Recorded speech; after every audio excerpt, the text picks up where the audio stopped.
Serial Anupama में आज के एपिसोड में दिखाया जाएगा कि अनुपमा और वनराज दोनों ही उठते हैं और दोनों ही सोचते हैं कि शायद अब 48 घंटे ही हमारे पास बचे हैं।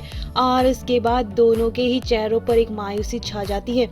और यहाँ पर पाकी को देखकर अनुपमा सोच रही थी और फिर से वो दोनों ही पिछले की यादों में खो जाते हैं। कैसे वो खुशियां सेलिब्रेट करते थे, कैसे अनुपमा के साथ उसकी शादी हुई थी, किस तरह से वो खुश थे। और अनुपमा ने तो अपना सब कुछ ही वनराज के हाथों में हवाले कर दिया था। और यहाँ पर दिखाया जाएगा कि शो में अब वनराज बिल्कुल भी बर्दाश्त नहीं कर पाएगा कि अब उसका तलाक हो रहा है और अनुपमा से वो हमेशा के लिए अलग हो जाएगा। और उसे कोई इंटरेस्ट नहीं है काव्या से शादी करने में। जैसे कि पंडित जी ने बताया था काव्या को कि अब इसका मन कहीं ना कहीं डावाडोल हो सकता है और वो वनराज शादी करने के लिए मना कर सकता है। तो वही काव्या अब अपनी खुशियां सेलिब्रेट करते हुए नजर आएगी। वो सोच रही होगी कि वनराज के लिए अब बस 48 घंटे बचे हैं, उसके बाद तो इन दोनों का तलाक हो जाएगा। और वो खुशी मना रही होती है और तैयारियां कर रही होती है। तो दूसरी तरफ यहाँ पर अनुपमा जैसे ही बाहर आती है कमरे से और देखती है, उसे एक लेटर मिलता है और इस लेटर को हाथ में लेकर अनुपमा के होश उड़ जाते हैं। और उसमें लिखा होता है, वनराज ने लिखा होता है कि मैं और बर्दाश्त नहीं कर सकता ये प्रेशर जो भी डाइवोर्स का है।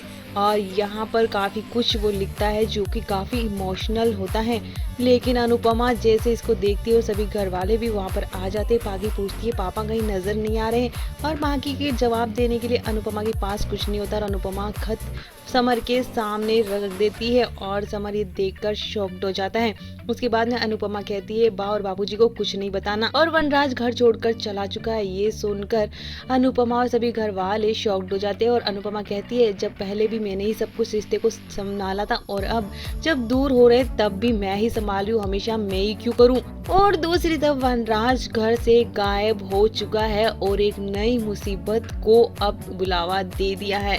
तो दूसरी तरफ काव्या को भी खबर मिलती है कि वनराज चला गया है। और वनराज की ये बात सुनकर काव्या भी कहती है कि कुछ नहीं बताया, तुम्हें कुछ नहीं बताया। और यहाँ पर काव्या भी रोना शुरू कर देती है। किसी को कुछ समझ नहीं आ रहा था कि आखिर करे तो क्या करे। तो अब देखना इंटरेस्टिंग होगा कि वनराज आगे अब किस मुसीबत को बुलावा देता है और अनुपमा कैसे इन मुसीबतों से सामना करती है और बचाती है, और ये तलाक होगा या नहीं होगा।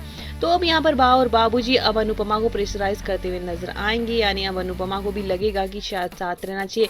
लेकिन देखना ही है कि अनुपमा क्या वनराज को कन्विंस कर पाएगी और कौन सी नई मुसीबत शो में आती है। तो आगे के एपिसोड और भी ज्यादा धमाकेदार होंगे तो हम आप तक पहुंचाएंगे इसकी लेटेस्ट अपडेट्स। तो कर लीजिए चैनल को सब्सक्राइब। और वनराज के इस डिसीजन पर आपका क्या कहना है कमेंट करके जरूर बताएं।